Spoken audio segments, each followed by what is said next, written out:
The Trek Geeks Podcast Network and the Divine Treasury are proud to have Fansets as its presenting sponsor.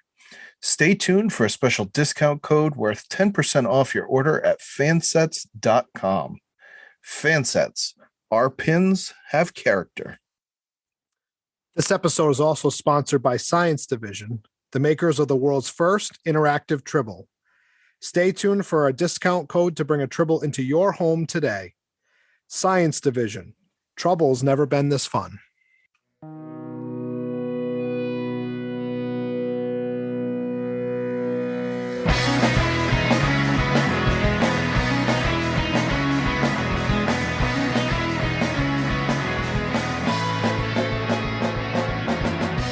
divine treasury is made of pure latinum.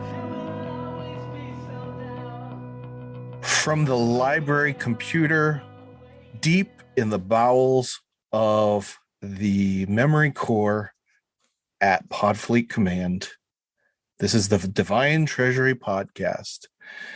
I don't always talk about the libraries and the memories, and especially the bowels of Podfleet Command, because it drudges up too many bad things. But my name is Mike. And as always, I am joined by my co-host, and he has recently become a completist of yet another part of his collection, Jamie Rogers. How's it going tonight, Jamie? Oh, it's going very well. Yes, I did complete my Picard set. So I am definitely licking my wounds from that. I will this week I'll have a lot of new items for my collection, but in the coming weeks, I think it'll be a little subsided as I try to recover from these last 2 weeks. Oh boy. Yeah, I can understand that one. I have not spent nearly the amount that you have, but yeah, it does beget some wound licking for sure. So let's get into, speaking of spending money, some of the new merchandise that's on the market. So we're going to start off with something that was probably aimed mostly at the women in the Star Trek fandom, but who knows? There are men with pierced ears, so anybody could be picking up this item that's on our list. And Rock Love Jewelry has the Women of Star Trek earring collection beginning. And to start out, they have 3 different ones that they will be producing. So the first one is a set of spiral earrings that are inspired by Lieutenant Uhura from the original series, and they're going to retail for $135 for the pair. It's gold-plated sterling silver. They are some longer earrings. They're very simple in design, but it kind of harkens back to Uhura's earpiece when you think of the spiral that's on there. So earrings, earpiece, Bluetooth, all of that. If you really like Uhura, or if you just like to collect Star Trek things, these would be something that you would go for. Now, I don't think that Jamie's going to go for a pair of these, despite the fact that they are TNG related. But you can also get a set that's inspired by Guinan, gold, silver, and turquoise. And actually, according to the write-up on them, it is reminiscent of what Guinan wore on season 6's Suspicions. So those are also yellow gold and silver plated brass. Those are also going to retail at $135. And the final piece is what we saw Kira wear on every episode of Deep Space Nine, and that is the Bajoran Earring. That comes as a single earring, can be worn on either side, according to the write-up. And because of it being a single earring, it will be a $60 price. So women, men with pierced ears, You can go and find these on the Rock Love Jewelry website. That's fascinating, Mike. Some Wasn't my first choice. That's why I had you read the earrings, the earrings ones. So a couple of new items coming out in the XL collections of the from Eagle Moss Hero Collector. The USS Equinox is coming out with an XL edition. So this is the Nova class starship that was stranded in the Delta Quadrant. It was in many ways the dark mirror of the USS Voyager. So that's a really cool looking ship, really nice. I actually have that version in the smaller original starships collection line. So that is a very cool looking ship. But the one that I'm really excited about that I really want to talk about is the XL version of the Enterprise D from All Good Things. So this is the future Enterprise, the one that was set 25 years in the future for All Good Things.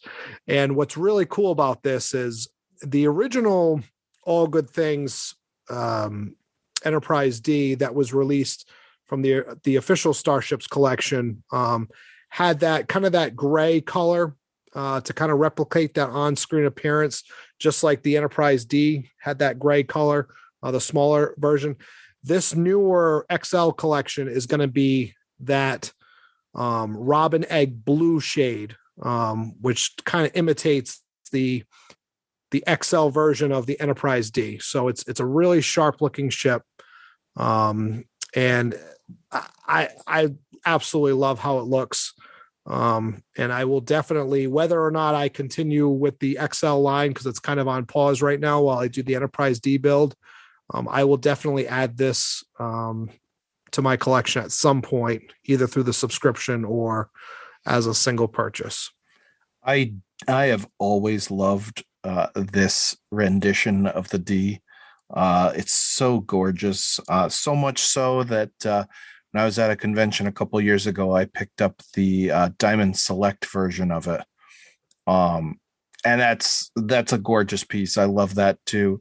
But Eagle Moss, it's going to be a little more, well, it's going to be a lot more sturdy than the Diamond Select, because it'll have die-cast features, whereas the Diamond Select was all plastic. The one thing that the Diamond Select does that this won't do is that it lights up and it separates, whereas this will just be a model. But I mean, still, it is awesome. I don't know. I haven't gotten any of the XLs, and the Diamond Select one is pretty stinking big, so I probably won't get this, but I will enjoy yours from afar. So the final thing on the new release list, so it's not even necessarily a new release because it has been out, or it has been available for pre-order in the way of DVD and Blu-ray, and that being Star Trek Discovery Season 3. But this week, the Steelbook pre-order became available. And when that happened, StarTrek.com also posted some of the special features that will be on that set. There will be a documentary dealing with how they came up with the thoughts of Season 3. There's going to be a feature on the stunt work. Sonequa Martin Green is going to talk about what her journey was like being Michael Burnham in this season. There's going to be a special feature for Kenneth Mitchell going over how he's played the multiple characters in Discovery, but when he did Aurelio in Season 3, he had to integrate the struggles that he's having dealing with ALS into that role. And there will be a few other things on there, including deleted scenes and what everybody enjoys, the gag reel. So if you haven't already ordered all three of those, the DVD set, the Blu-ray set, and the Steelbook Blu-ray are now all available for pre-order on Amazon.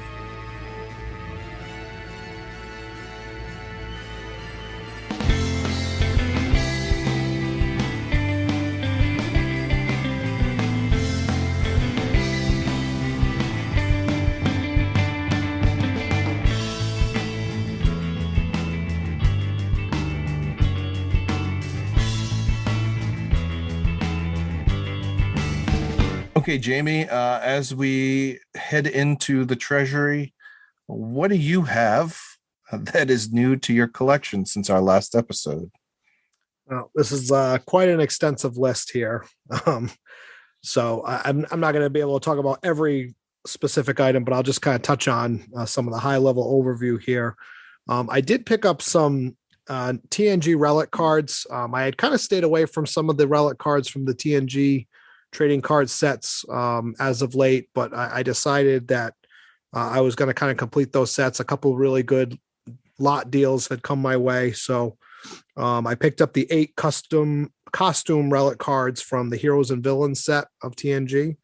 And I also picked up the 9 costume relic cards from the TNG quotable set, the set that came out in 2005. So that was pretty much the entire bridge cast, including Tasha Yar in that set. I also got a Laris and Zhaban pin from fan sets. I believe it's still in your possession at this time, but I'm looking at it right now. I did get that from Eagle Moss from fan sets. You can tell it's getting late. So a couple other things as well. I did get my next few kits from the Enterprise D build. So this was kits 7 through 10. Not really very interesting sets other than the back neck of the Star Drive section was kind of cool. But as I started putting it together, it definitely was pretty cool as you start to see some of the skeletal supports kind of that are going to end up holding the saucer section together. So those look kind of cool. And then I was able to, like I said, I have that back neck of the Star Drive section that I was able to test some of the lights out and put some of the rear phaser banks and able to attach also some of the windows to it. So looking forward to kits 11 through 14. That'll be in my next shipment. And then the last thing, obviously, that I wanted to talk about was the Star Trek Picard set. As everyone knows from our last episode, we did open up some of the cases, and I was able to pull a lot of nice autographs out of that set. But obviously, the last few weeks, I've been feverishly trying to complete that autograph set so that I'd be able to have a Star Trek Picard master set. Some of the nice cards that I was able to pick up, I did complete my master set. The only things that I have missing now are some of the sketch cards, which I won't get because they're kind of a, one of a kind item, some of those sketch cards. And then I'm just waiting on the Rittenhouse reward card that I'll be ordering very shortly. But other than that, I was, like I said, able to complete the autographs, and some of the nice ones that I was able to get in these last couple of weeks here was the dual autograph of Marina Sirtis and Jonathan Frakes. I was able to get the nice Patrick Stewart archive. And once again, this was the jumbo size, the 3x5. There was a jumbo 3x5 of Patrick Stewart and Marina Sirtis. I was able to get all the Jerry Ryan autographs. There were 3 of them total. One of them was a dual autograph with Evan Evagora and Jerry Ryan. I also was able to get all the Issa Briones. I really like her 3 individual autographs. The full bleeds I thought were really nice cards. One of her as Daj, one of her as Soji, and then the third one of Sutra from the archive box. Was able to get those. I was able to get the Brent Spiner as Dr. Alton Soong. And then the last one was that I thought was really cool was the Jonathan Frakes bordered one. I think that's probably my favorite because I just really love that picture of him, on the bridge of the Zhenghe in his full captain's uniform. I just think it's a really, really awesome looking card. And so once again, like I said, I was able to complete that, and going to be kind of taking a break for a little bit to kind of recover from that whole madness the last 2 weeks. Bit of a financial burden there for you, I'm sure. So I was also working on my Picard set stuff, but in the meantime, there was actually a lot of Discovery stuff that, because of how popular the Picard stuff had become, people weren't paying as much attention to it. So I was able to pick some of that up at the same time. I got the Rainn Wilson autograph from season 2 Discovery, the bordered card. From season 2, I picked up what was left for the autographed relic cards that I did not have, which was Sonia Sohn, Michelle Yeoh, and Ethan Peck, to go along with the Hannah Cheeseman and the Sonequa Martin Green that I already had. So that completed the autograph relic set for me. I also picked up that Jerry Ryan, Evan Evagora dual signature card that you talked about. Let's see. Discovery Season 2, as I go through my purchases on eBay. The Mary Wiseman autograph card, Anthony Rapp autograph card, a number of some of the just limited autographs from the season 1 and season 2 sets, just to kind of round that collection off for me. And then I did the same thing with some of the limiteds that I didn't have for Picard to round that out as well as picking up the Dominic Burgess as Mr. Vup from Picard, and my favorite that I picked up from Picard is the Jonathan Frakes archive box autograph that features him in his captain's uniform on the Jinghe. And one other thing that I had been looking at for a while, and I just wasn't sure if I was going to get it or not, I finally did pick it up. Discovery Season 1 had a cool subset, but it was spread out. It was one in every 288 packs that they put this in, and it was a mirror card set. It was 8 cards featuring the stars, if you will, of the series and Sarek. And on the front side of the card, it shows the Mirror Universe version of those characters. And then when you flip it over, it's the Prime Universe version of the characters. Really cool set. And when I picked that up, that actually completed the mini master of the season 1 set for me. So that means the only thing I got left is autographs, which that'll take a while because the Jason Isaacs is still very popular out there and not overly expensive, but it's more than I'm willing to pay for it at this point, based on its book value. And then the only other thing that I got was I completed the CP set from Picard as well. So that completed the mini master set for me there as well. As if that wasn't enough, that's it for what I picked up since our last episode. We do want to remind everyone about the giveaways that we talked about on our last episode for the Rittenhouse Picard base sets. Just a reminder, we're giving away 2 sets for those who come closest in their guess to how many of these base sets Jamie and I put together in our case break. There is a master number out there, and whoever comes closest could win themselves a set or one of those base sets. And if there are ties, we will be throwing you into a drawing to see who those winners are. The other way that you can win these is by leaving us a review on iTunes. So go out to Apple Podcasts and write a review and leave us. And it doesn't have to be 5 stars. Just leave us a review. Let us know what you think of the show. And we will enter all of those into a drawing as well. So these contests are going to end May 31st. You can send your responses in via Twitter, via Instagram. If you want to go into Camp Kittimer, you can let us know. I'll throw a post out there this week just detailing these things again. so that you can leave a number there as well. And if you'd prefer to keep your number a secret, you can email us. So we did give you an email address on the last episode. For some reason, Google is being stupid about that email address, and they've shut it down on us. So I'm going to give you the email address for my other podcast. So if you would prefer to send by email, send it to legacytrek@gmail.com.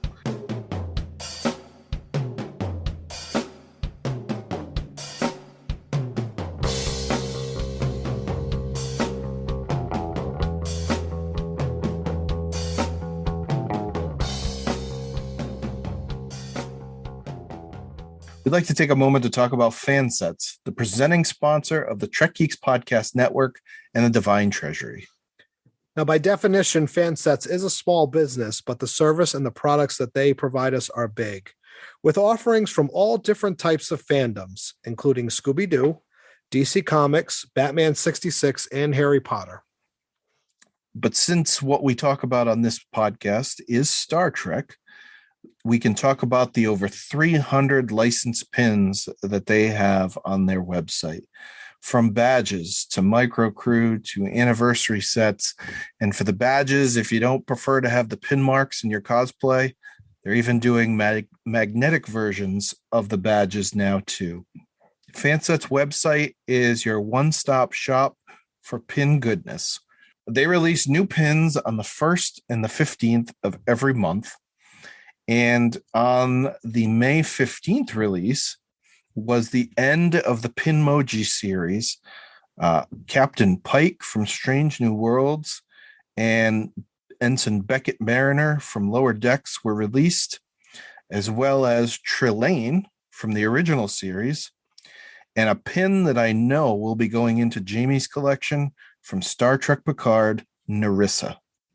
Love that, Romulan. And as a listener to the show, you can receive 10% off your next order from Fansets by using the code DIVINE at checkout. That's DIVINE at checkout. And remember that you receive free shipping in the U.S. on orders of $30 or more. Fansets. Our pins have character. And we thank Fansets for being the presenting sponsor of the Divine Treasury and the Trek Geeks Podcast Network.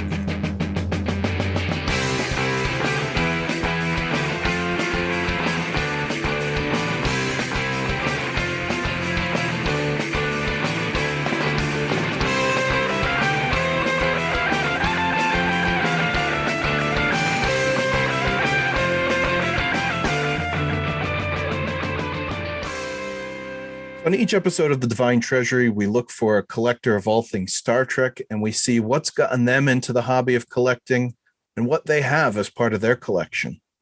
So our guest for this episode is no stranger to podcasts.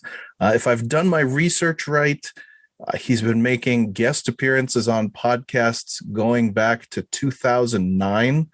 And at that time, I was just concerned about having a baby, and I had no idea, I think, what podcasts were at the time. And if I did, it was way off in the background. He's also no stranger to the Star Trek universe, authoring or co-authoring 44 separate books or short stories. New York Times bestselling author Dayton Ward, welcome to the Divine Treasury. Hi, guys. Thanks for having me on. No problem. We are excited that you decided to join us on this dumpster fire of a show. Not quite as bad as Bill and Dan's show, but we have to carry their water on the network. Yeah. So once you've been on Bill and Dan's show, it's all uphill from there. That's right. That's right. We had a lunch with Bill today, and I took my beatings from him all lunchtime, so I have got no problem doling it out here. Did you get any Generations or Yesterday's Enterprise references in there on your lunch, Bill? I did not, but the title of the call was Lunch with Bill for the patrons on the network. So once everybody was on, I told them that he mistitled it, that it should have been Losing Their Lunch with Bill, and from there it was all downhill. So But to get started, so is there anything outside of Star Trek that you collect or keep track of for yourself? I guess the biggest thing that I probably collect is books, and inside of that, I collect like old pulp fiction paperbacks from the 60s and the 70s, men's adventure books and mystery and noir thrillers and those kind of rapidly written books of yesteryear that I think if I had been born early enough, I probably would have tried my hand at writing some of those, So, Mickey Spillane stuff and let's see, old science fiction, so old mysteries. It just if it costs less than $1 on the cover, if that's the actual original cover price, then I'm probably going to give it a good eyeball and not buy, if not outright buy it. So I have shelves of them. Yeah, they called them dime store novels at one point. Dime store novels, right? or, just pulp fiction. Just the guys who wrote them, mostly guys who wrote them. They could probably write one in less than a week, and they would just churn them out, just week after week after week. And there's something about that period of writing that just fascinates the hell out of me. Like it's all overblown and overproduced right now. I just want to be that guy that slams a typewriter and throws out a story, and before I've had a chance to really dwell on it, it's time to write the next one. Mm-hmm. Mm-hmm. Now, when you say, you're interested in those kind of books, are you big on like condition of the book? Like, first print, first edition kind of thing? It depends on the first edition thing's not a deal breaker, but I definitely will stand there and peruse them and check them over for damage and folded pages or crimped covers or missing covers or holes in the covers or whatever. I'm pretty particular about that. And depending on how old it is, I have paperbacks that go back 70, 80 years, even back to the, I don't know if you're familiar with the idea, but back during World War II, the book publishers started creating these easily manufactured and very disposable versions of books that they sent overseas to the troops by the thousands. And so they were pocket sized, so they could fit in their uniform pockets. And the idea was just to give them something to read to pass the time. They weren't made very well. They weren't made to last. So to find them today in any kind of condition is rare. But I've taken to collecting those. So I've got 20 or 30 of those things that I found over the years. So the idea that some troop carried that over in Europe or in the Pacific and brought it home and then it ended up in my library is kind of fascinating. Yeah, absolutely. And I'll dive a little bit into your history here that kind of goes along with your volunteering at the World War II museum there in Kansas City. It's the World War I museum. War. You know what? Yeah. Every time I talk about this, I screw that up. World War II. Yeah, the World War II museum is in New Orleans, which is also a very fine museum. And if you haven't visited, I recommend it. But I do volunteer at the National World War I Museum here in Kansas City. I've been doing it now for about 4 years. I was talking with David Mack, and I said the same stupid thing, and he corrected me as well. It happens.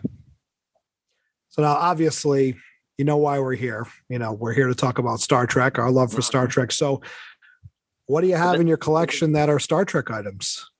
Like I said, I tend toward publications, so books and comics and things of that nature. But I also have the odd tchotchke that has found its way into my house, whether it's a statue or a model or posters or prints, that kind of thing. I think my mother went through a period where she was sending me stuff from the Franklin Mint. So, I've got the models of the Enterprise and a Klingon ship, and she sent me a big diorama from City on the Edge of Forever, which is actually my favorite of those things. But I mean, coins and tankards and all that stuff that you see like on the Home Shopping Network at 2 a.m. or whatever. But I could never talk her out of sending me that stuff. But she would do it. So I don't know. But mostly I gear toward the books and the publications. So books and comics mostly. So is it something that just kind of came organically to you that it was something that you watched on TV and you were like, ooh, they've got something out there. Let me get it. I think I read that you used to have the Mego figures and all of that stuff as a kid. So I was a kid in the 70s. I was in elementary school in the mid 70s. So I watched the reruns of the original show after school. and the cartoon on the Saturday mornings when it was running the first time it ran. I discovered Star Trek comics before I discovered Star Trek books. I think I saw an odd GoldKey comic at the local store down the street, like the Woolworths or whatever. And I discovered Star Trek books at the library. So, and usually they were one of those books with the the adaptations of episodes by James Blish, or something, or the odd original novel that was being published back in those days. They were pretty sporadic back then. And so I started reading those, and I'd already been a big reader anyway. So it just came naturally that I'd try to get my hands on everything I could find. So thank God for the library and school book fairs, and begging my mom for the $1.50 or whatever for the book, that would show up on a spinner rack somewhere. And so that's the kind of thing that stuck with me. I've been collecting the books since I was in elementary school. So like Spock Must Die and Right. Spock Messiah. And, yeah, the really wacky ones, which a couple of those are pretty eye-opening when you're like 9 or 10. Some of the subject matter is like, well, that wasn't on TV. Right. So, yeah, I had a couple of experiences like that. Oh, my goodness. So, yeah, thankfully my mom never figured it out, but she never could understand what I saw on the show anyway. She's like, I don't believe you waste time on that crap. But yeah, at the same time, I was, playing with the Mego figures, and I was building the models, and we would play that outside, like instead of playing Army or Cowboys and Indians, you could play Star Trek. And so we had whatever we could come up with to substitute for phasers and communicators, because we didn't all have the gizmos or whatever. So you just kind of used your imagination to fill in the blanks. If I was a kid today, I'd probably lose my mind. Oh, yeah. Did you have a Spock helmet? No, I've never had one, but I have chased it. Like, that's like the holy grail. Yeah, like me too. If I could get one of those, my life would be complete. But I've been chasing one of those for years. I saw a guy online. He's actually put together a tutorial on how to make your own, since if you actually get the original one, it's made for kids. So right. It's not going to fit our misshapen adult heads, but that's got to be Nick. Is that Nick? Nick, I don't know. I never know how to pronounce his last name, but it's like DeGood or DeGid. I don't know how to play it, but he works for Star Trek Online, or at least he did at one point. And maybe I know he built this thing, and then he wore it to STLV one year walking around. Yeah. Okay. That must be the same guy then. He let me wear it long enough to get a picture. So, okay. So I have a picture wearing his helmet. Mm-hmm. But so now my quest is ongoing. Got to try to find one of those things. I keep trying to get CBS to convince some licensor to recreate that thing. It's like, come on. They can recreate all the other stuff. Why can't they recreate this? Right. Well, and they had an original for Ethan Peck to unbox, but it's like, man, it's not meant for a head like his. It's meant for it's not. Yeah. I was just angry they took it out of the box. I'm like, come on, man. No.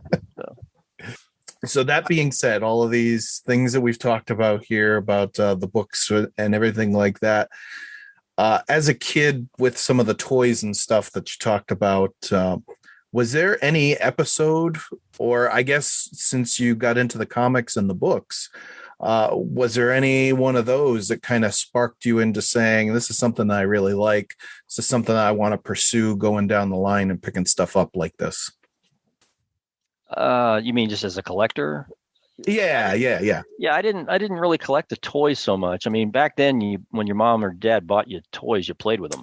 Right. So I didn't have an eye toward the future. It's like I should keep this in the package. It might be worth something someday. No, I took them out of the box and I played with them. Yep.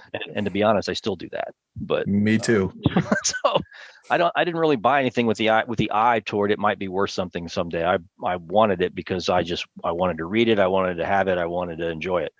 But the books are the one thing that's the constant over the years. Like every once in a while, I'll buy something at a convention because it's unique or it makes me laugh. It's some kind of parody or caricature or something.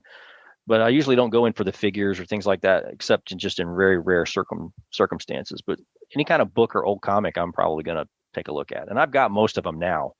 But right when I think I've got them all, there's some obscure thing that pops up that I either forgot about or never knew existed in the first place. So that's where my money will go most of the time.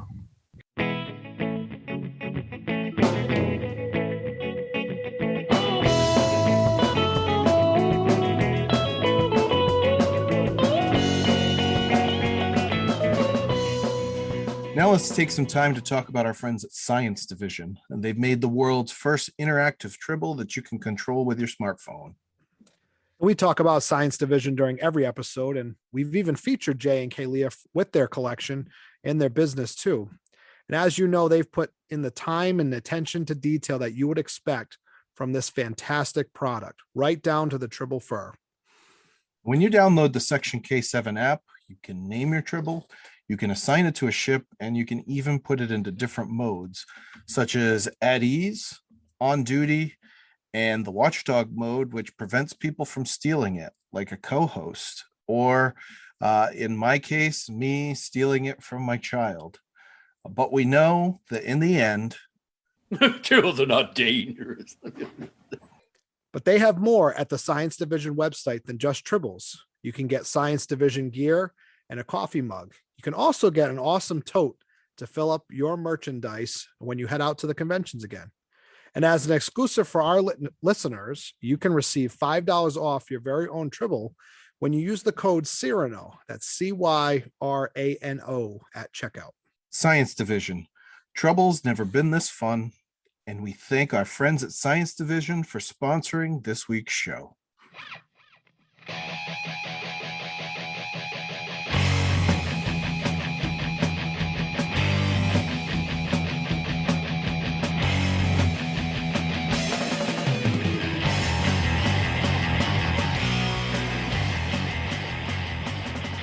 Now, I know I think you've pretty much summed it up, but is there something that you really kind of focus on in your collecting? Obviously, I'm assuming it's probably books. Is that pretty much where you zero in on for the most part? Mostly the books, yeah. But and then within that, I think I lean more heavily toward original series as far as being a collector. I don't necessarily go after anything for the other shows. I don't go out of my way to collect anything from the other shows. That doesn't mean I don't have anything. I have plenty of books and other things, but original series is my favorite. So if I'm going to collect something, it's usually going to be branded from the original show. So that usually leads toward the older stuff, the weirder things that are so rare nowadays. Mm-hmm. Now, I know you said your mother would buy you a lot of stuff, right? But she wasn't a Star Trek fan, I'm gathering. She would indulge me on occasion, like we go to the store and there'd be the odd book or the odd magazine, like those old poster books, that the magazines that folded out to be a poster. So I could beg her for the $1. But and then I would get stuff like that for Christmas and birthday. So I get the toys, like the Mego set and the models and all that would be birthday and Christmas toys. And then when I started getting my own money, I was a little older then, but soundtracks from the films and then home videos started, and I had to possess all the original series episodes on VHS back in those days, And then right as soon as I get them collected, they come out with DVDs, so I got to start all over again. And then I get Blu-ray, and whatever the physical format is when I die, that's what's going in the casket. I'm sure of it. My wife will make sure it gets in there. So the original series on VHS, those were like 2 episodes, like one tape? Episode of tape or something, and they retailed for $13, $12.95 or something. Mm-hmm. I even had Laserdisc. I had them all on Laserdisc for a while. Those present well. Because I actually had the Columbia House one, the gray ones that were the 2 episode ones. So you must have had the ones like the black with the the retail. Pink. Yeah.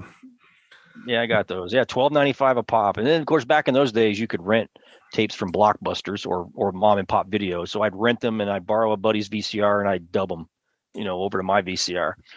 So I didn't do that officially there, Paramount, CBS. It was just one of those things.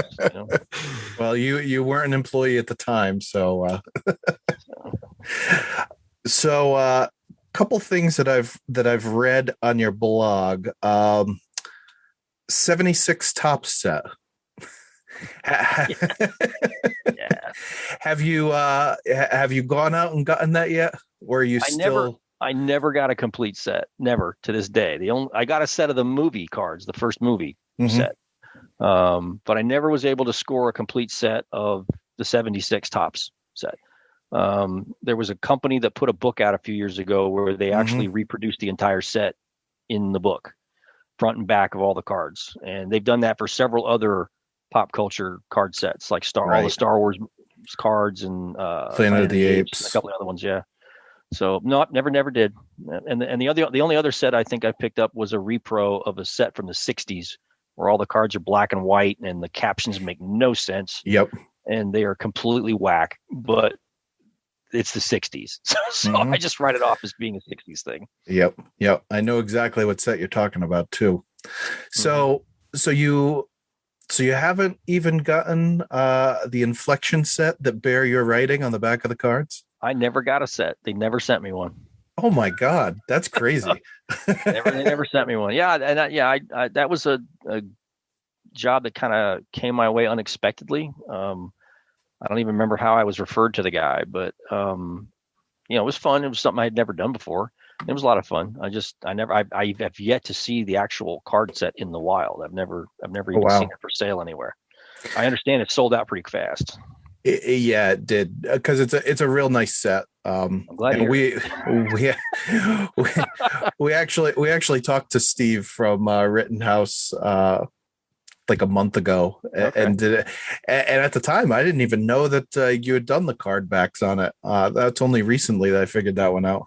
I don't even remember how. I don't have to go back and look. I don't remember even how I was referred to him. But I think he was going to hire somebody else, and that person was not available, and so they referred me. And I was at that point where I was freelancing full time, so I was taking any gig that would come my way. And it was fun. It was fun, and Steve's a great guy to work with. I really enjoyed it. He was pretty tolerant of the fact that I'd never done anything like this before, but it was good. I will say it was definitely a gorgeous set. I mean, Mike, you have the complete base set, right? Of Inflections. Yeah, yep. Yeah, I have it as well. I actually have most of the autographs too. But wow. Okay. Yeah. Jamie has a problem. I actually, I got a problem. We're not going to talk about that tonight, but no, I didn't even know that you wrote the stories on there.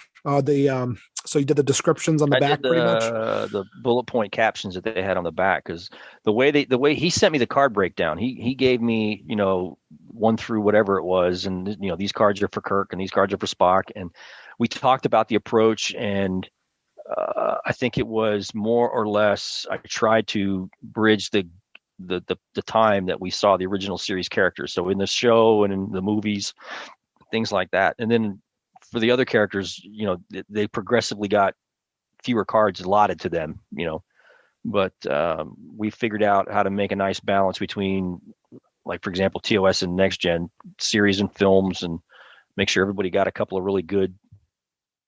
all the really good bullet points that each character could bring to the set. So yeah, it was fun. It was an interesting project.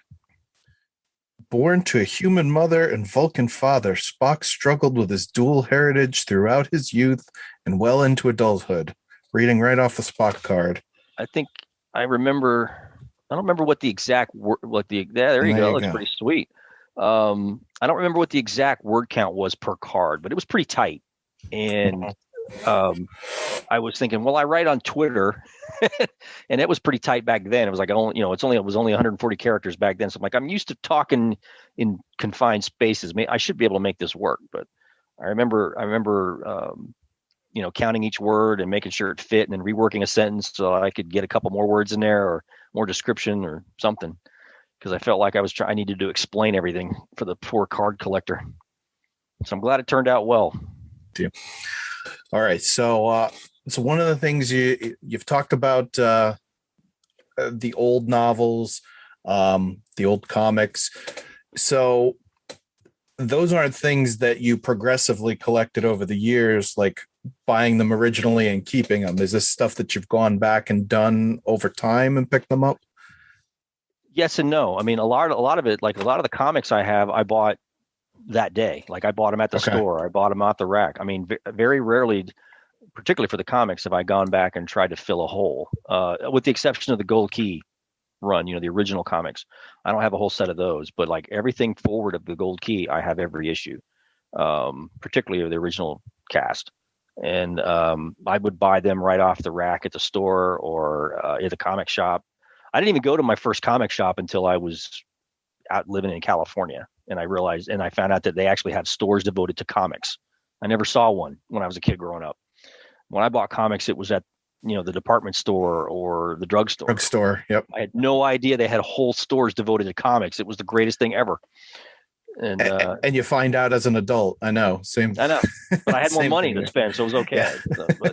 But my first comic shop was out in Oceanside, California, and I had kind of drifted away from comics, with the exception of the odds. Whenever Star Trek had one on, I'd probably buy it.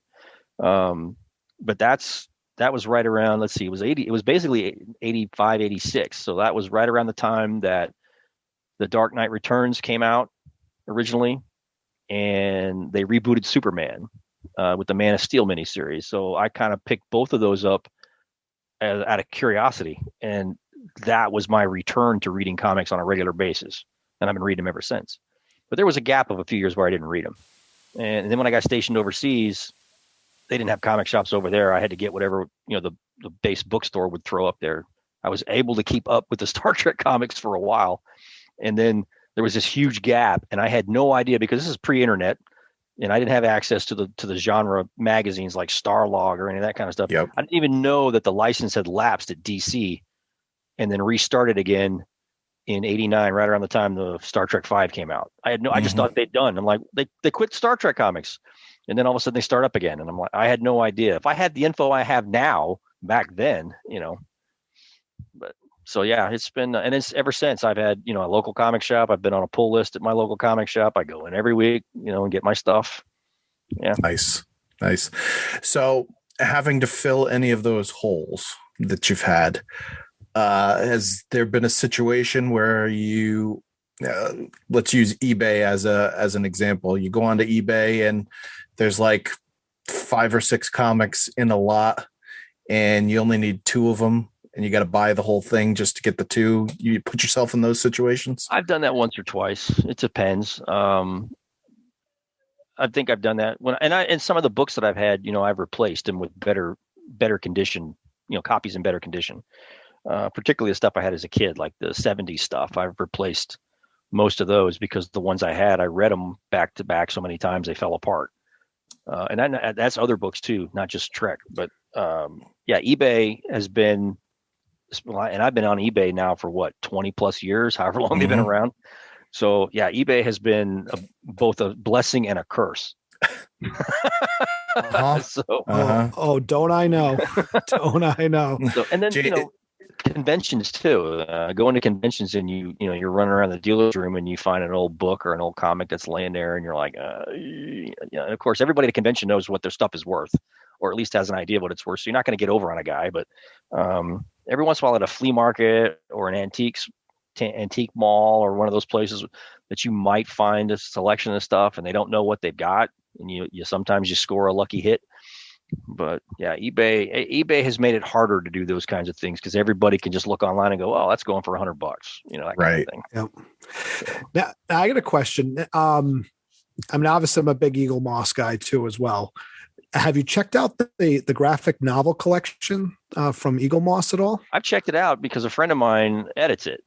Rich Handley is the guy that oversees that collection, and he's one of the most knowledgeable guys about Star Trek comics I know.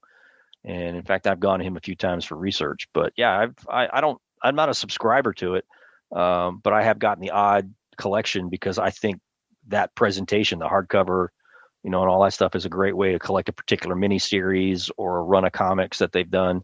The only problem I had was I wish they would just do a set devoted to the GoldKey comics, because every time somebody starts to collect these things and present them like in a trade paperback or something, they get about 4 or 5 in and then they quit. And so I've tried to collect this thing like 3 different times across 3 different publishers, and they've all stopped midstream. I'm like, IDW was doing that for a while where they were collecting them, I think 6 issues in a book, in a nice hardcover book. Mm-hmm. And they quit after the 5th volume. I'm like, so, but that's the other downside to collecting is you don't always get to replace the pieces with the, when they come up with a nice archive or Treasury edition like that. Mm-hmm. That's Jamie's worst nightmare right there is, something starting and then they're like, nah, it's not working out for us, we're going to discontinue it. Now he's got an incomplete set. And I tease Rich about him. I'm like, why are you spreading like 3 GoldKey issues across each book? And that man, I got to buy them all or whatever.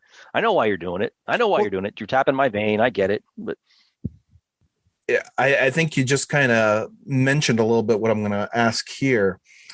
The relationship side of collecting. You've got some connections that not all of us would have, but what kind of relationships have you built over the years with people as you're working toward building up a collection, or friends you've got that know you're looking for a certain thing to help you out finding it, that kind of deal? Yeah, well, I mean, my best friend and the guy that I write with a lot, Kevin Dillmore, he and I, we help each other fill holes in collections, birthday presents, Christmas presents, the odd, I saw this and knew you had to have it, that kind of thing. Or we do that. And then guys like Rich, it's funny, I've known Rich for well over 20 years, though we've never actually met in person. We met on America Online back in those days. And at the time, this is close to 20 years ago, he was trying to collect all of the LA Times Syndicate newspaper strips that they did back in the early 80s. Mm-hmm. And he had contacted the artists and he had contacted the writers, and he had, over the course of a couple of years, acquired a set of all of the strips, like pages of them with like a week's worth of strips on one page. And he photocopied them and sent them to me, because we had built this relationship over time. And then eventually he digitized them and he put them on a CD and he sent them to me. And then he went to work with IDW and they put together a really handsome 2 or 3 book set where they restored these things and made them look really sharp and put them in a nice hardcover collections, $50 or $60 a pop. And he sends me a copy, because I helped get the word out that he was trying to do this. And then he did the same thing with the British comic strips that they did back in the 60s, which are insane, by the way. If you've never read them, they make the GoldKey ones look like legit Star Trek stories by comparison.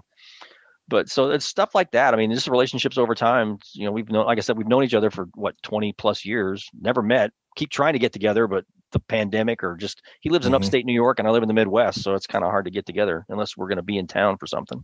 Right. These are the great Galloping Galaxies and whatnot comics. Yeah. Yeah. It's like, the shuttlecraft being attacked by a giant octopus. I mean, it's insane. The nacelles like shooting out rocket fire. Yeah. Yeah. Landing on a planet, all that stuff. Yeah.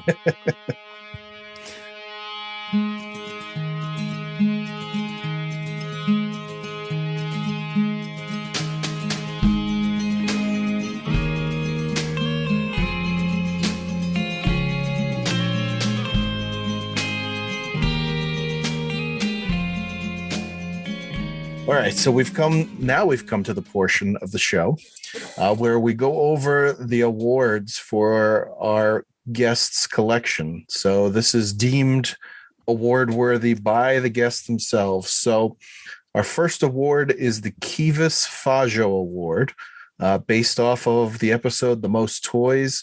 And the thing that eluded Kivas Faggo was having data in his collection. So Dayton, what is the collectible that eludes your collection today?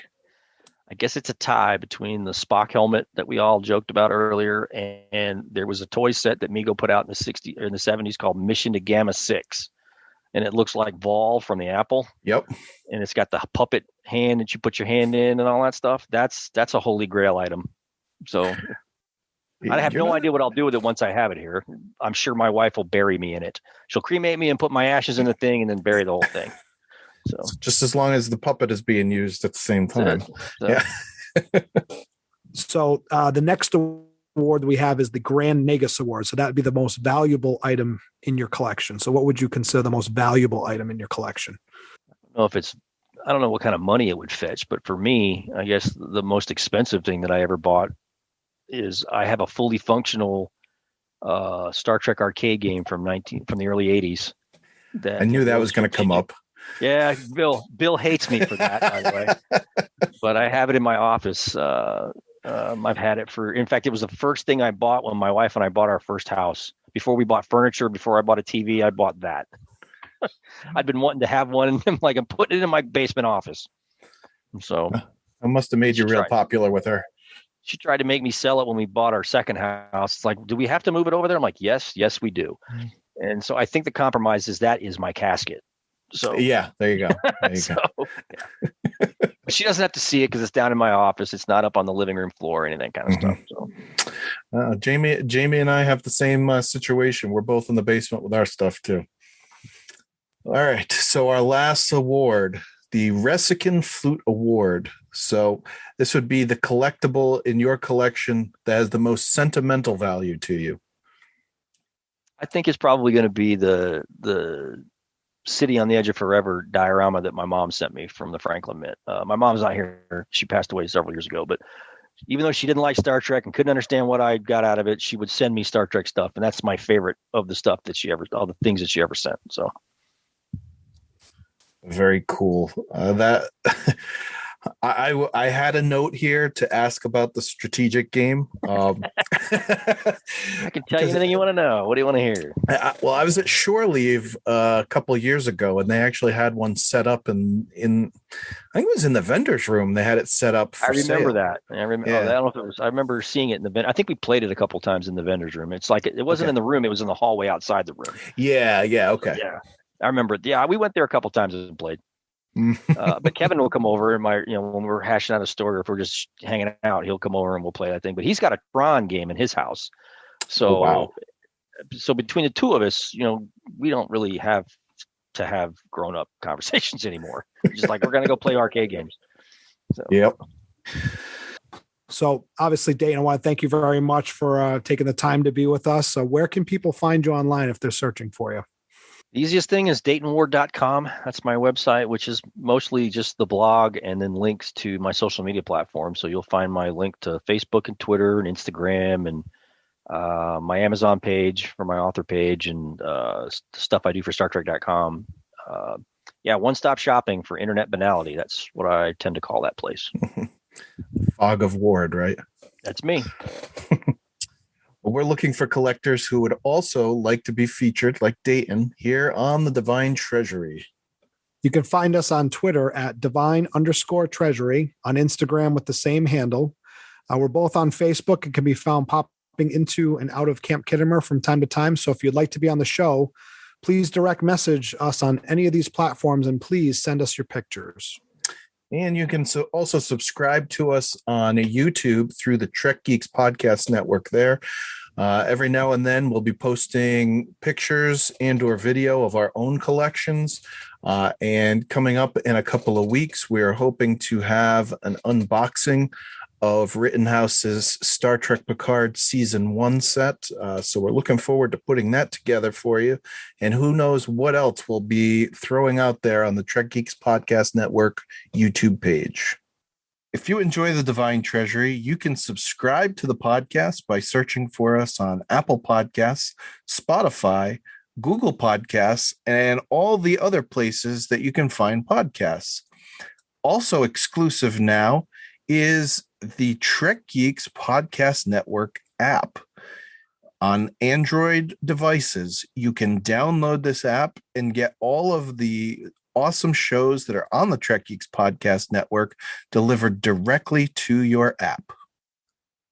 You can also support the Divine Treasury and the Trek Geeks Podcast Network by supporting us on Patreon. Get access to unedited recordings of every episode on the network, as well as other exclusive content and so many other awesome perks.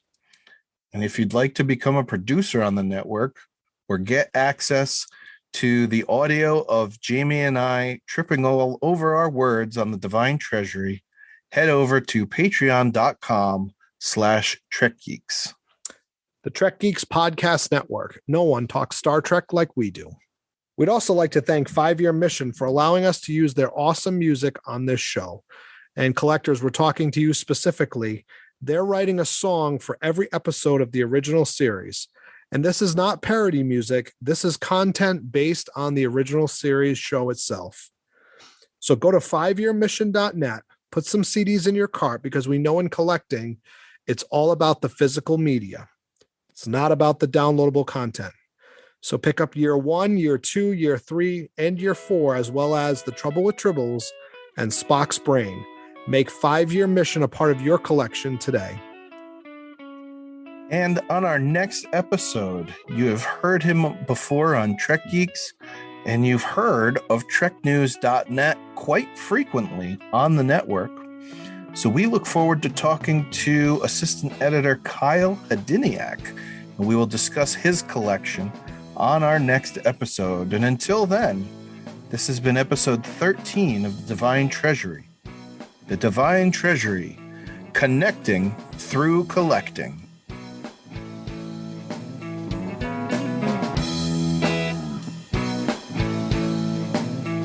Music for the Divine Treasury is provided by 5-Year Mission. They're writing an original song for each episode of Star Trek. Hear more of their music at 5yearmission.net. The Divine Treasury is a production of Coconut Media Works. Executive producers Bill Smith and Dan Davidson. For more great Star Trek discussion, discover the other shows of the Trek Geeks Podcast Network at trekgeeks.com or find us in Apple Podcasts, Spotify, or your favorite podcast app.